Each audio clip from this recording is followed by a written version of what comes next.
Hi people, welcome back to my channel. I hope everybody is doing well. So this is the topic of ACC paper Environmental Science BA Psychology Honours Course Unit 1 and it's the last part which is part 6.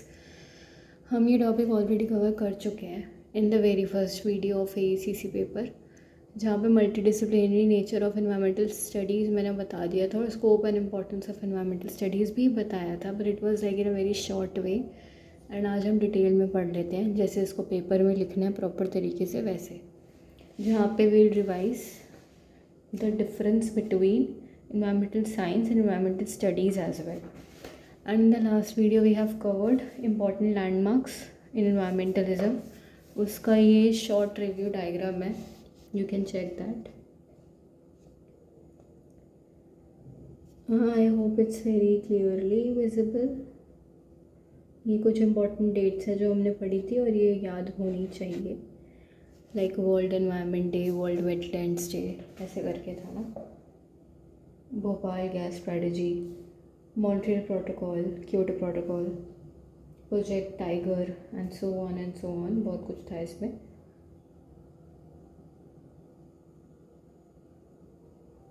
ठीक है, तो अभी आज के topic की बात करते हैं which is scope and importance of environmental studies. तो जो मल्टीडिसिप्लिनरी अप्रोच है ना, उससे उसकी वजह से ही काफ़ी सारे एप्लीकेशंस हैं इस सब्जेक्ट के और काफ़ी सारे फील्ड्स में एप्लीकेशंस हैं जो कि environmental awareness, education and conservation से रिलेटेड है। तभी सब्जेक्ट का बहुत ज़्यादा वास्ट स्कोप है और एक्सपर्टीज़ है। एक अलग अलग तरीके से हम इसको यूज़ कर सकते हैं सोसाइटी के अलग अलग स्फेयर्स में, और स्टूडेंट्स इस सब्जेक्ट के लिए ऑप्ट कर सकते हैं, प्रोफेशनल करियर भी बना सकते हैं एनवायरमेंटल स्टडीज़ में या एनवायरमेंटल साइंस में। एक्सपर्ट्स और प्रोफेशनल्स जो है इस सब्जेक्ट के वो रिक्वायर्ड रहते हैं और रिक्रूटेड होते हैं अलग अलग सेक्टर्स में। अब इसके स्कोप और इम्पोर्टेंस कहाँ कहाँ पर हैं वो पढ़ रहे हैं in academics, research, development, industry, ministries and so अभी सब डिटेल में देखते हैं अकेडमिक्स में क्या है सब्जेक्ट, क्योंकि अलग अलग स्कूल्स में पढ़ाया जाता है, कॉलेज यूनिवर्सिटी में, इंडिया में भी, अब्रॉड में भी, अंडर ग्रेजुएशन में भी, पोस्ट ग्रेजुएशन लेवल में भी। तो स्टूडेंट इस सब्जेक्ट को आगे फ्यूचर में परस्यू कर सकता है और इसमें अपना करियर बना सकता है, राइट। वर्ल्ड वाइड में भी large number of dedicated departments और सेंटर्स और यूनिवर्सिटी इंस्टीट्यूशंस हैं इस सब्जेक्ट के लिए, जो इसको एज अ मेन सब्जेक्ट या एज ACC पेपर एस्टैब्लिश करवाते हैं। इंटरेस्टेड प्रोफेशनल जो है वो ज्वाइन कर सकता है टीचिंग, अकेडमिक्स और नेक्स्ट जनरेशन को एनवायरमेंटल इश्यूज़ के बारे में या टैंजिबल सॉल्यूशंस के बारे में अवेयर करवा सकता है, as simple as that. And then dedicated institutes हैं कुछ, like WII Dehradun, FRI Dehradun, IIFM Bhopal, etcetera and so on, जो एस्टैब्लिश हुए हैं क्योंकि वो प्रोपोगेट करना चाहते हैं इस एजुकेशन को स्पेशलाइज फील्ड्स ऑफ एनवायरनमेंट में। देन रिसर्च एंड डेवलपमेंट की बात करें तो रिसर्च और पोस्ट डॉक्टरल वर्क्स जो है वो हो रहे हैं वर्ल्ड वाइड इकोलॉजिकल मैकेनिज्म्स को समझने के लिए, cost effective cutting edge technologies को निकालने के लिए, जिससे कि इन्वायरमेंटल इश्यूज़ और चैलेंजेस को हम मिटिगेट या कोप अप कर सकें। इंडस्ट्रीज़ के केस में कैसे यूज़फुल है, क्योंकि मुझे इफेक्टिवली इंप्लीमेंट करना है एनवायरमेंटल गाइडलाइंस को, टेक्नोलॉजीज़ को, और मिटिगेट करना है एनवायरमेंटल डिग्रेडेशन को डायरेक्टली या इनडायरेक्टली जो कि इंडस्ट्रीज़ से हो रहा है। तो large number of industries recruit करती हैं इन्वायरमेंटल इंजीनियर, साइंटिस्ट या एक्सपर्ट्स को, जिससे कि पॉल्यूशन क्रिएट ना हो उनकी वजह से और वो बैन ना हो जाए, ठीक है। And next ministries and agencies की बात करें तो मिनिस्ट्री ऑफ एनवायरनमेंट और वेरियस एनवायरमेंटल एजेंसीज़ और कन्वेंशंस हैं नेशनल और इंटरनेशनल लेवल पर, जो कि रिप्यूट करती हैं, फ्रिक्वेंटली क्रिएट करती हैं वो वैकेंसीज़ वगैरह क्रिएट करती हैं फ्रिक्वेंटली इन्वायरमेंटल एक्सपर्ट्स के लिए। फ्यू एग्जांपल्स हैं कुछ एजेंसीज़ के, UNEP, IPCC, सिटीज़ करके है एक, रामसर करके एक, USPA है, USCPA etcetera and so on. Then non governmental organisations यानी कि NGOs और कंसल्टेंसी भी हैं जो इस पर काम करती है। तो लार्ज नंबर ऑफ नेशनल और international NGOs and consultancy work करती हैं इस पे एज एन एक्सटेंडेड हैंड, क्योंकि वो एनवायरनमेंट को कंजर्व करना चाहते हैं और उसके बहुत सारे कंपोनेंट्स होते हैं, उन्हें भी बचाना चाहती है। मोस्ट ऑफ द NGOs और कंसल्टेंसीज जो हैं वो पुरानी है और उनका एक्सपीरियंस वर्क फोर्स है, क्योंकि वो बहुत पहले से इस चीज़ पे काम कर रही है। कुछ एग्जांपल्स जैसे कि Bombay natural history society, IUCN, conservation international, world wide fund for nature, wild life trust of India, centre for environmental education, centre for science and development, Kalpavriksha करके भी है एक, Kalpavriksh, and Madras crocodile bank trust etcetera and so on. Then green journalism में कैसे useful है, क्योंकि जो environmental awareness है ना वो इंडिस्पेंसिबल है इन्वायरमेंटल कंजर्वेशन के लिए भी, मीडिया के लिए भी, यानी प्रिंट, इलेक्ट्रॉनिक, सोशल मीडिया के लिए ये सबसे ज़्यादा स्ट्रॉन्गेस्ट मीडियम है अवेयरनेस को प्रोपोगेट करने का या फैलाने का या स्प्रेड करने का। एंड ग्रीन जर्नलिज्म एक टर्म है जो कि दी गई है तब जब मीडिया रेस करती है इन्वायरमेंटल इश्यूज़ को, प्रैक्टिकल सॉल्यूशंस को, जो कि एक्सपर्ट्स के द्वारा दिए जाते हैं इस सब्जेक्ट के ऊपर। Environmental legislation and green advocacy में क्या है, क्योंकि इफेक्टिव एनवायरमेंटल कंजर्वेशन करना है तो ये इंडिस्पेंसिबल है स्ट्रिंगेंट लेजिस्लेटिव प्रोविजंस या इफेक्टिव इम्प्लीमेंटेशन इसके लिए करना। तो लीगल एक्सपर्ट्स जो स्पेशलाइज्ड होते हैं इन्वायरमेंटल लॉ में वो एक्ट कर सकते हैं सिग्निफिकेंटली इन्वायरमेंटल कंजर्वेशन के लिए और उसके संदर्भ में। लास्ट 5 डिकेड्स में इन्वायरमेंटल स्टडीज़ या साइंस, इन्वायरमेंटल साइंस जो है इमर्ज हुई है as an important multidisciplinary subject जो कि डील करता है अलग अलग तरह के इश्यूज़ और चैलेंजेस जो इन्वायरमेंट में आ रहे हैं उनसे, और वो सजेस्ट करता है उनके लिए प्रैक्टिकल सॉल्यूशंस भी, इन्वायरमेंटल प्रॉब्लम्स के लिए प्रैक्टिकल सॉल्यूशंस भी वो देता है। सब्जेक्ट जो है वो अभी भी इवॉल्व हो रहा है क्योंकि इन्वायरमेंटल प्रॉब्लम्स तो आती ही रहेंगी जैसे जैसे पॉपुलेशन बढ़ती रहेगी। तो इन्वायरमेंटल प्रॉब्लम्स जो बढ़ती जा रही है इंटेंसिटी में और मैग्नीट्यूड में बहुत तेज़ी से, तो ये सब्जेक्ट अभी भी इवॉल्व हो रहा है कि ये सब कुछ कवर कर ले जितना ये कर पा रहा है cover, like solution related to every other problem which we ourselves as population are facing और which environment also suffer from। Anthropogenic activities जो है वो क्रिएट हो चुकी हैं कुछ इश्यूज़ के लिए, जैसे कि पॉल्यूशन जो है वो कन्वेंशनल या इमर्जिंग पॉल्यूटेंट्स की वजह से हो रहा है, बायोडाइवर्सिटी लॉस हो रहा है, global warming and climate change हो रहा है, एंड ग्लोबल एनर्जी डिमांड्स बढ़ती जा रही है, utmost pressure on natural resources यानी कि हमने जो इतना ज़्यादा यूज़ करना शुरू कर दिया ना हद से ज़्यादा नेचुरल रिसोर्स के, तो वो जो ख़त्म होते जा रहे हैं रिसोर्सेज जो कि जिसकी वजह से सीरियस थ्रेट हो रहा है to life on the planet. Then environmental studies जो है उन्होंने टैंजिबल सॉल्यूशंस भी दिए हैं एनवायरमेंटल प्रॉब्लम्स के लिए कुछ प्रोमिनेंट फील्ड्स में कि जो सब्जेक्ट एड्रेस कर सकता है, जिसको हम एनवायरमेंटल एजुकेशन या एथिक्स के नाम से भी जानते हैं, ecosystem and ecology, natural resource management, energy efficiency and audit के नाम से जानते हैं, renewable resources of energy, global warming, climate change, biodiversity conservation, pollution monitoring and mitigation, then pollution and environment, waste management etcetera so and so. तो कि ये बहुत ये बहुत ज़्यादा नेसेसरी, बहुत ज़्यादा इंपॉर्टेंट है जो कि to make the newer generations aware of the basics and details of the subject. नई जनरेशन को भी पता होना चाहिए कि हाँ ऐसा भी कोई सब्जेक्ट है जो एनवायरनमेंट को बचाने के ऊपर एनवायरनमेंट के बारे में पढ़ता है या पढ़ाता है, और उसके क्या क्या फील्ड्स हैं, क्या क्या स्कोप है, क्या क्या इंपॉर्टेंस है, कैसा उस सब्जेक्ट का नेचर है, उसके अंदर क्या क्या कवर होता है और उसकी डिटेल्स के बारे में बेसिकली। देन इसमें एग्जाम्पल दिया हुआ resource conservation advocated bye Mahatma Gandhi, मैं दिखा देती हूँ। This is the example. I hope it's very clearly visible or so, right? आगे बढ़ते हैं। आगे है अपना now we have multidisciplinary nature of environmental studies। अब मल्टीडिसिप्लिनरी का मतलब है कि जहाँ पे काफ़ी सारे सब्जेक्ट्स और काफ़ी सारे डिसिप्लिन आपस में मिलेंगे जुलेंगे और साथ मिलके काम करेंगे, इंटरेक्ट करेंगे। इन्वायरमेंटल स्टडीज़ जो है वो काफ़ी सारे एस्पेक्ट्स के साथ डील करती है या ऑलमोस्ट सभी एस्पेक्ट्स के साथ डील करती है जो कि बायोटिक एंड एबायोटिक कंपोनेंट्स होते हैं ना एनवायरनमेंट के, उनके साथ। यानी environmental studies deals with all the aspects of biotic and abiotic components of the environment। also environment या environmental issues जो हैं वो complex होते हैं बहुत ज़्यादा नेचर में, मुश्किल होते हैं समझने में कि कहाँ से आ रहे हैं, कैसे इमर्ज हो रहे हैं। तभी एक्सपर्ट्स जो हैं अलग अलग सब्जेक्ट से, अलग अलग डिसिप्लिन से उनको बुलाया जाता है, उनकी ज़रूरत पड़ती है उन चीज़ों को समझने के लिए और अलग अलग एस्पेक्ट्स जो होते हैं एनवायरनमेंट के उनको अंडरस्टैंड करने के लिए। तभी हमें एक्सपर्टीज़ चाहिए होती है अलग अलग डिसिप्लिन्स की, क्योंकि हमें अलग अलग तरीके के एनवायरमेंटल इश्यूज़ को रिजॉल्व करना है, right. Then multidisciplinary nature of environmental studies को हम समझ सकते हैं एक छोटी सी केस स्टडी से। सपोज डेवलपमेंटल एक्टिविटी है जहाँ पे डैम, माइनिंग, हाईवे एक्सेट्रा कुछ भी बन रहा है और वो किसी भी गिवन रीजन में प्रपोज की गई है कि यहाँ पे बनेगा और इस टाइम पे इस दिन को बनेगा।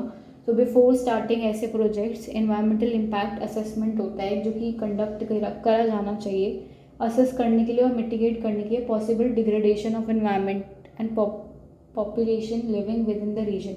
यानी कि अगर मेरे को ऐसा कुछ डेवलपमेंटल एक्टिविटी कंडक्ट करनी है तो उसको शुरू करने से पहले, ऐसे प्रोजेक्ट को शुरू करने से पहले, चाहे वो डैम बनाना हो, माइनिंग, इंडस्ट्रियलाइजेशन, अर्बनाइजेशन, कुछ भी करना हो, या हाईवे बनाना हो, या कोई ब्रिज बनाना हो, उससे पहले मेरे को ये प्रोजेक्ट स्टार्ट करने से पहले इन्वायरमेंटल इम्पैक्ट असेसमेंट से कंडक्ट मतलब उससे लाइक पूछताछ करनी चाहिए सबसे पहले तो, प्लस उसकी हेल्प लेनी चाहिए और वो कंडक्ट होनी चाहिए असेस करने के लिए, पहचानने के लिए और देखने के लिए कि कितना पॉसिबल डिग्रेडेशन या डैमेज एनवायरनमेंट को या उसकी पॉपुलेशन को जो उस रीजन में रह रही है उन्हें रीएलोकेट करने में, वापस से नई जगह रहने के लिए देने में, उसमें कितना खर्चा, कितना डैमेज, कितना मतलब एनवायरनमेंट को नुकसान हो सकता है। और अगर मैं इफ़ेक्टिवली कंडक्ट कर लेती हूँ उसको, तो वहाँ पर मेरा मतलब इसको इफ़ेक्टिवली बेसिकली कंडक्ट करने के लिए एनवायरमेंटल इम्पैक्ट असेसमेंट को मेरे को कुछ डिसिप्लिन्स से हेल्प लेना, उनका एक्सपर्टीज़ लेने की बहुत ज़्यादा ज़रूरत पड़ेगी, जो कि है एक life science, zoology and बोटानी। I hope I am pronouncing it in right way. Zoology and बोटानी, and ये असेस करता है बायोडाइवर्सिटी की रिचनेस को, एंडेमिज्म को गिवन रीजन में जो दिया होता है, and possible reversible and irreversible changes biological diversity में जो हो रहे हैं एंथ्रोपोजेनिक एक्टिविटीज़ के द्वारा। एक्सपर्ट जो होगा ना लाइफ साइंस का, वो असेस करेगा कि इकोसिस्टम में गुड्स या सर्विसेज हैं इस स्पेसिफिक रीजन में, उस तरीके की जो कि गुड सर्विसेज मुझे चाहिए किसी डैम या किसी चीज़ को बनाने के लिए। देन अर्थ साइंसेज, जो कि जियोलॉजी, ज्योग्राफी, जियोकेमिस्ट्री को कवर करता है, ये जो है वो डील करता है with the details of geological and geographical terrain, मतलब सॉइल कैसी है, वहाँ पे रॉक प्रोफाइल कैसा है, वहाँ की ज़मीन कैसी है, टेक्टोनिक या सिस्मिक एक्टिविटी कैसी हो रही है उस रीजन में, वहाँ का लैंड कैसा है, यहाँ पे डैम बन भी सकता है या नहीं, और बनेगा तो कितने टाइम तक टिका रहेगा, कितने टाइम तक वापस से ख़राब हो जाने वाला है, और like how much loss is causing to everybody living over there. Then chemical sciences, ये हेल्पफुल है ये अंडरस्टैंड करने में कि कैसे अलग अलग तरीके के केमिकल प्रोसेसेस और रिएक्शंस हो रहे हैं अलग अलग मैट्रिसेस में इन्वायरमेंट के, एंड कैसे इतना ज़रूरी है इसके फेट को और इफ़ेक्ट को समझने के लिए, क्योंकि कुछ पॉल्यूटेंट्स भी होते हैं ना एयर में, वाटर में, सॉइल में, जो रिएक्ट कर जाते हैं अगर मैं वहाँ पे उस इन्वायरमेंट के लैंड में या कहीं पर भी कुछ चेंजेस कर रही हूँ तो। Then anthropology, history and archaeology, ये असेस करता है हिस्टोरिकल आर्कियोलॉजिकल इंपॉर्टेंस उस मॉन्यूमेंट की, ट्राइबल पॉपुलेशन की, ट्रेडिशन की, प्रैक्टिसेस की, बेसिकली उनके अडेप्टेशन के बारे में बताता है कि यहाँ पर अगर ऐसे ऐसे कुछ नया बना तो क्या लोग अडेप्ट कर पाएंगे, वहाँ पे रह पाएंगे ढंग से, उनके हैबिट्स और रिचुअल्स को भी ध्यान में रखना होता है, ट्रेडिशन और प्रैक्टिसेस जो उस रीजन की है, या at the site of construction तुम क्या क्या चेंजेस लेकर आ रहे हो तो वहाँ पे कोई इंपॉर्टेंट मॉन्यूमेंट ना हट जाए, पॉपुलेशन जो ट्राइबल पॉपुलेशन है उनको ज़्यादा नुकसान ना पड़े, या डिफॉरेस्टेशन ना करना पड़ जाए। सोशल साइंसेस, सोशोलॉजी, इकोनॉमिक्स, इसकी भी ज़रूरत पड़ती है to assess the socio economic stature of the population and possible changes जो कि डेवलपमेंटल प्रोजेक्ट्स के साथ हो रहे हैं उनको समझने के लिए, क्योंकि हर इंसान हर जगह पे सेम तरीके से अडाप्ट नहीं कर सकता है। लॉ और लीगल एस्पेक्ट्स भी देखने पड़ते हैं, यानी कि लीगल बैकग्राउंड से भी एक्सपर्टीज़ लेना पड़ेगा सेटिस्फाई करने के लिए अलग अलग लीगल एस्पेक्ट्स को डेवलपमेंटल प्रोजेक्ट के दौरान, डेवलपमेंट प्रोजेक्ट एक्टिविटी के दौरान, जैसे कि लैंड एक्विजिशन, रीएलोकेशन, रिहेबिलिटेशन, जो कि मैंने बताया। अब तुम एक लैंड प्रॉपर डिसाइड कर रहे हो कि तुम यहाँ पे कुछ बनाना, तो वहाँ जो लोग पहले रहते होंगे उन्हें वहाँ से हटाना पड़ेगा ना, उनके ऊपर तो हम कुछ भी कंस्ट्रक्शन नहीं कर सकते हैं, राइट। तो उनको रीएलोकेट करना पड़ेगा, यानी उन्हें रहने के लिए वापस से सेफ़ कंफर्टेबल स्पेस देना पड़ेगा जहाँ पर वो प्रॉपर तरीके से अडेप्ट हो सके, उनकी नीड्स पूरी हो सके, सारी बेसिक नीड्स फुलफिल या मेट हो सके, रिहेबिलिटेशन करना पड़ेगा। Then mathematics, computer modelling and statistics की ज़रूरत पड़ती है, क्योंकि अलग अलग स्टैटिस्टिकल टूल्स लगते हैं भाई कंस्ट्रक्शन करने में, अलग अलग मॉडल्स लगते हैं जो स्टैटिस्टिकली वैलिडेट करते हैं और जिनकी वजह से तुम डेटा कलेक्ट करते हो ना अपनी स्टडी के लिए कि हाँ इस एरिया में इतना हद तक ही तुम ये केमिकल या कुछ यूज़ कर सकते हो फॉर कंस्ट्रक्शन पर्पसेस, और इतने ही पेड़ हटा सकते हो, ज़्यादा हटाओगे तो लोगों के लिए मुश्किल हो जाएगा जीना। ऑल्सो हम अलग अलग मैथमेटिकल कॉम्पिटिशनल मॉडल्स को भी डे टू डे एक्टिविटीज़ में यूज़ करते हैं, जैसे कि meteorological predictions and so on. इसका एक डायग्राम है, multidisciplinary nature of environmental studies, I will show that. I hope it's very clearly visible, right? It covers life science, computer modeling, and earth science and law and legal aspects, mathematics and statistics, social sciences, history and archaeology and anthropology. ठीक है. For the last revision of the very first topic of this paper and उसके बाद हमारा unit 1 ख़त्म हो जाता है, पूरे मेरी तरफ से ख़त्म हो जाता है. एंड उसके बाद भी if you people have any doubt, you want like me to explain any other topic, तो प्लीज़ बताना. Otherwise I will begin with unit 2 of environmental science. And हाँ, स्ट्रेस मैनेजमेंट चलता रहेगा, उसकी वीडियोस आती रहेंगी. ठीक है. उसकी तो भी यूनिट 1 चल रही है क्योंकि वो थोड़ा वास्ट है पेपर. देन बात कर लेते हैं difference between environmental science and environmental studies. Environmental studies क्या होती है? एनवायरमेंटल स्टडी एक मल्टीडिसिप्लिनरी सब्जेक्ट है जो पढ़ता है अलग अलग डायमेंशंस के बारे में. साइंटिफिक हो गई, सोशल हो गई, कल्चरल, इकोनॉमिक, पॉलिटिकली. एनवायरनमेंट के अंदर ये सब हो रहा है और उसके इश्यूज़ के बारे में, एनवायरनमेंट के चैलेंजेस के बारे में और उनके सॉल्यूशंस क्या क्या हो सकते हैं इन अ होल और होलिस्टिक वे, उसके बारे में. तो ये स्टडी करता है ह्यूमन और एनवायरनमेंट के इंटरैक्शन को एंड रिजल्ट करता है एट द माइक्रो और मैक्रो लेवल के, मतलब कि पॉपुलेशन के बेसिस पे भी और एक इंडिविजुअल के बेसिस पे भी ये रिजल्ट करता है. इन्वायरमेंटल स्टडीज़ था ये, जो कि ह्यूमन और इन्वायरमेंट के इंटरेक्शन को पढ़ता है. इन्वायरमेंटल साइंस क्या है? Which is a umbrella term, right. और इसके अंडर इन्वायरमेंटल स्टडीज़ आता है, मतलब ऐसा मेरी अंडरस्टैंडिंग है. इन्वायरमेंटल साइंस जो है वो डील करता है strictly with scientific aspects of environment, उसके कॉम्प्लेक्स प्रॉब्लम्स, टैंजिबल सॉल्यूशन. वहीं पे इन्वायरमेंटल स्टडीज़ जो है वो साइंटिफिक एस्पेक्ट्स के साथ डील नहीं करता है, बल्कि वो डील करता है socio economic, cultural, traditional, legislative, historical dimensions जो है एनवायरमेंटल इश्यूज़ के, उनके साथ. For example, suppose a river जो है वो पॉल्यूट हो रही है. सपोज रिवर है और वो पॉल्यूट होती जा रही है क्योंकि उसके अंदर काफ़ी ज़्यादा अनट्रीटेड वेस्ट वाटर जा चुका है, काफ़ी ज़्यादा कचरा डिस्चार्ज हुआ है इस वजह से. तो जो स्टूडेंट होगा एनवायरमेंटल साइंस का, वो कॉजेज़ ऑब्जर्व करेगा, फिजियो केमिकल और बायोलॉजिकल चेंजेस ऑब्जर्व करेगा जो कि वाटर के अंदर, रिवर वाटर के अंदर देखने को मिलेंगे, और उसका क्या इफेक्ट हो रहा है एक्वेटिक या मरीन लाइफ पे वो पड़ेगा, और इकोसिस्टम पे क्या इफेक्ट पड़ रहा है वो देखेगा. साइंटिफिक और मिटिगेशन मेजर्स क्या हो सकते हैं वो भी देखेगा रिवर पॉल्यूशन के लिए, यानी कि इकोसिस्टम को कैसे नुकसान कर रहा है, एक्वेटिक लाइफ को कैसे नुकसान कर रहा है, किस वजह से ये हो रहा है, उसके कॉजेज़ के बारे में देखेगा या पढ़ेगा. मैं भी आसपास के लोगों से पूछ सकता है कि आज हमने इसके अंदर कचरा फेंका था या कोई नहाया था, किसी ने कपड़े धोए थे एंड सो ऑन. आगे मैं कुछ नहीं बोल रही इस बारे में, ठीक है. साइंटिफिक मिटिगेशन मेजर्स जो है रिवर पॉल्यूशन के लिए, उनको देखेगा.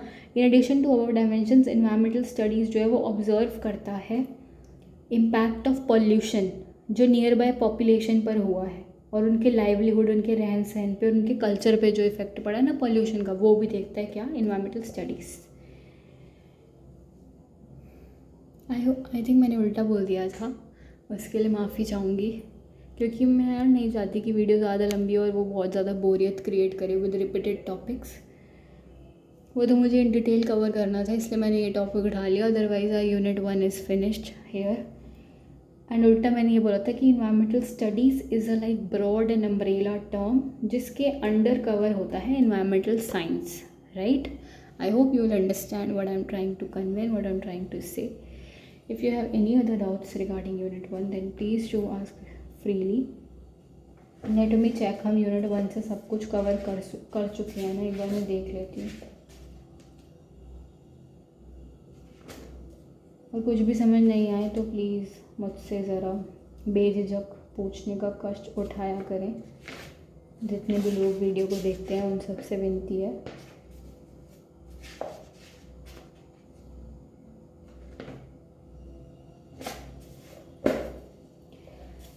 According to me unit 1 AECC paper environmental science का ख़त्म होता है. सबको मुबारक हो, कॉन्ग्रेचुलेशंस.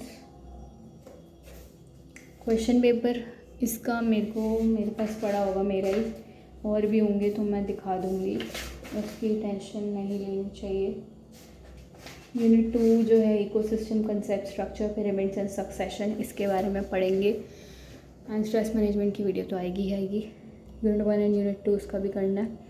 आई होप समझ में आ गया हो. कुछ भी समझ में नहीं आया हो तो कृपया करके मुझसे पूछने का कष्ट उठाएं. And thank you so so much अपना कीमती टाइम निकालते हुए कीमती वीडियो देखने के लिए। आई होप कि जो भी मैंने पढ़ाया है वो आया हो समझ, बट जो नहीं आया समझ या वापस से भी पढ़ने का लगे ना, तो please be free, feel free to ask, okay. And keep supporting और डू सपोर्ट जिज्ञासा Jaggu for more videos. Thank you so so much.